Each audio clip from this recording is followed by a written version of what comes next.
Hey everybody, it's me Edward Jones back with a new video. I jumped into fatherhood, and I use the right word "jumped into" because I don't think there's a way.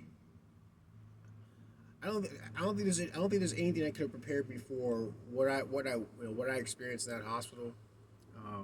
The joy of the joy of seeing my daughter born. She was born 7 pounds 7 ounces, and I laughed the loudest and craziest I've ever done in my the craziest laugh, the loudest laugh I've ever done in my life happened when she came out.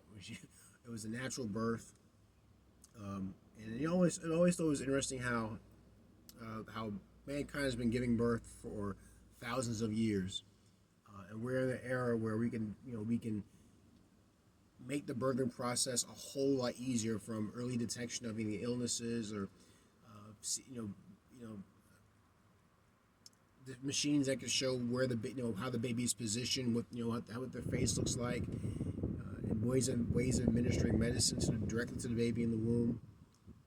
Just it's just so much with medical technology, and it just doctrines of caring for a patient.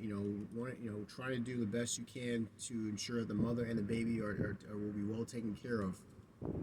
Education to both parents to help them to ease into the process of becoming parents as best as possible.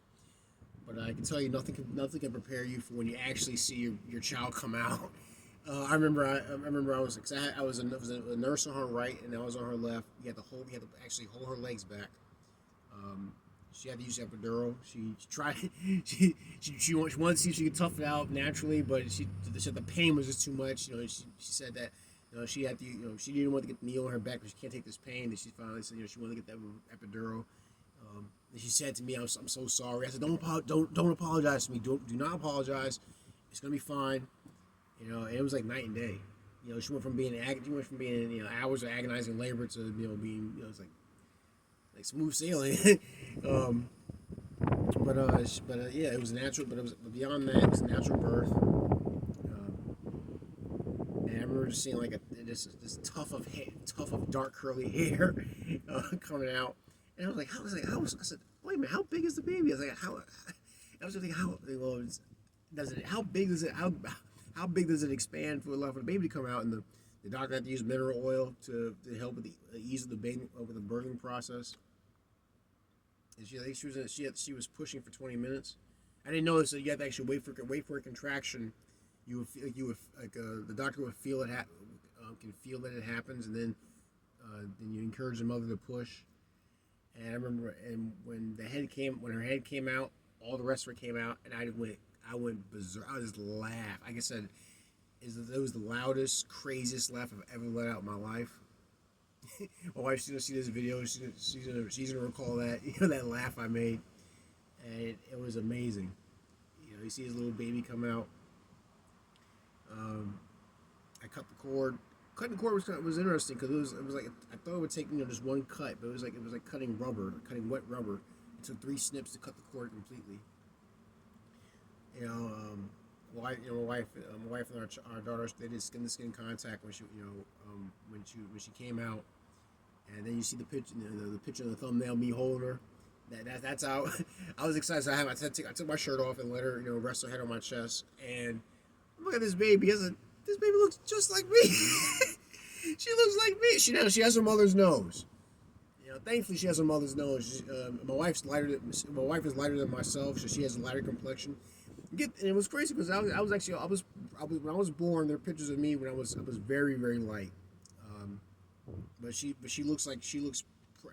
but complexion wise she's like her mother, but she looks like me.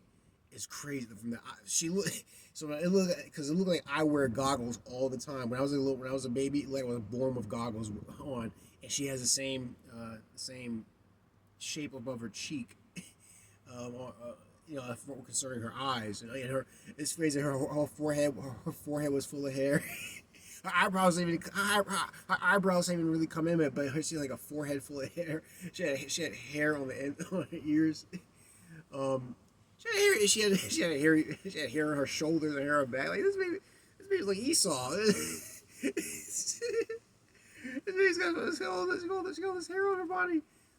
You know, she had the same fingers and toes like mine. You know, it was wild. She has legs. She has legs like her mom. I think it was kind of interesting. Um, but, but yeah, it's like there's no preparation for that feeling of seeing your child come to this world.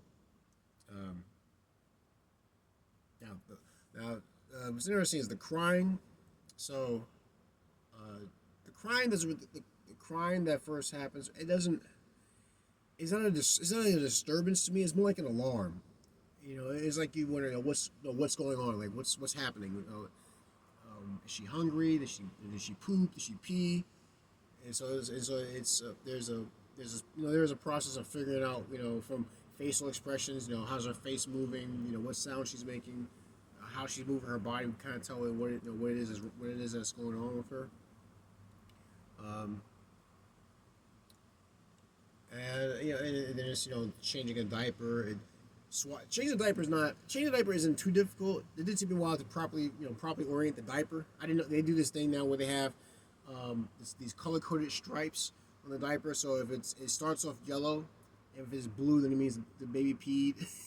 They don't have one. They don't have like a brown stripe, in case she pooped. But I guess you would smell that, whenever it happens. Um, the toughest thing I say is swaddling a baby. Something in my mind is like I'm thinking like wrap the baby up like you're wrapping up a burrito, but no, it's a different way. You have to have the baby's arms positioned, and try to keep them. You get in a way where kind of keep them from wiggling around. And my wife she looks at me in bewilderment, but every time I try to hold her, because I was like her neck is. I understand that her neck's not strong enough, so I'm trying to hold the baby. It's trying you say you try to have the baby's head in like called the crook of your arm, like basically where the other side of your elbow, like inside your arm. But I'm trying to hold her and try to slide her into my. And she's like, "What are you doing?" And I'm trying to support. I'm trying to support her. Just cut me some slack, all right? And I'm getting better at it. I'm getting better. Um, she loved. I gotta say, it was, one thing that my wife did get is a towel warmer because her daughter name is Bailey. She loves soft. She loves being swaddled with soft towels, and if it's warm, it's even better for her. I remember I took a picture of her first bath at the hospital. It was pretty cool. Uh, I got to see her. I got to see her smile.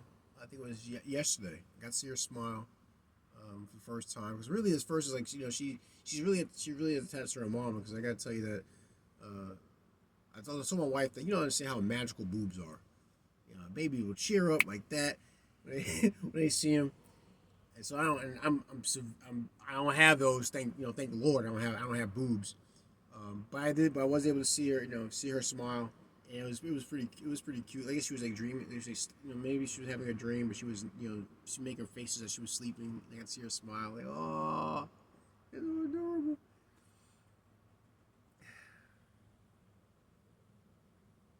Um, yeah, it's just a whole new feeling. It's a whole new experience.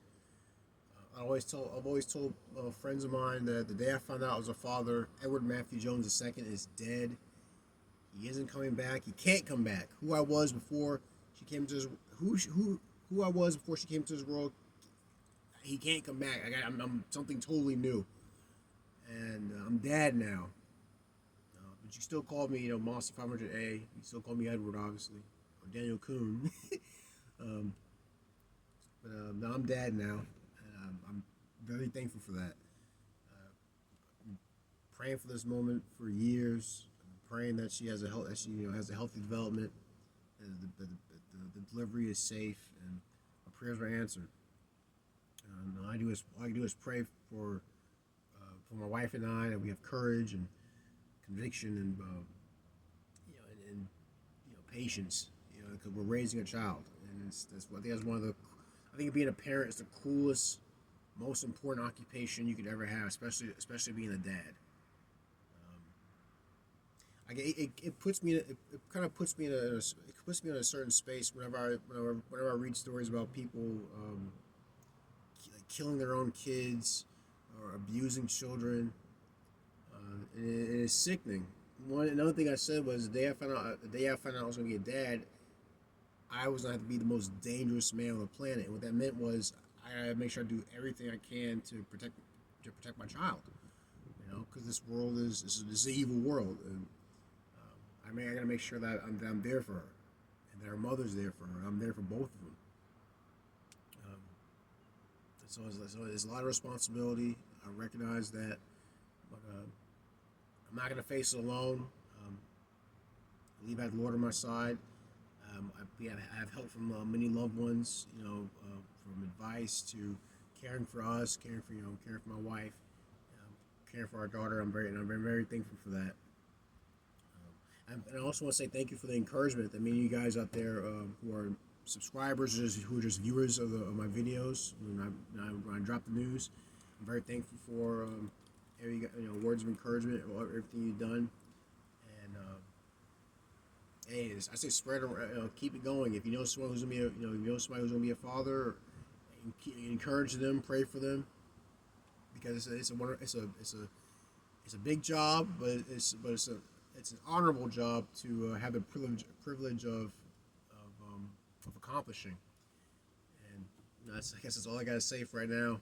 I may do videos just on my experience on fatherhood, on things that contrast some things that I've heard in the past, or what I'm learning as the process goes on.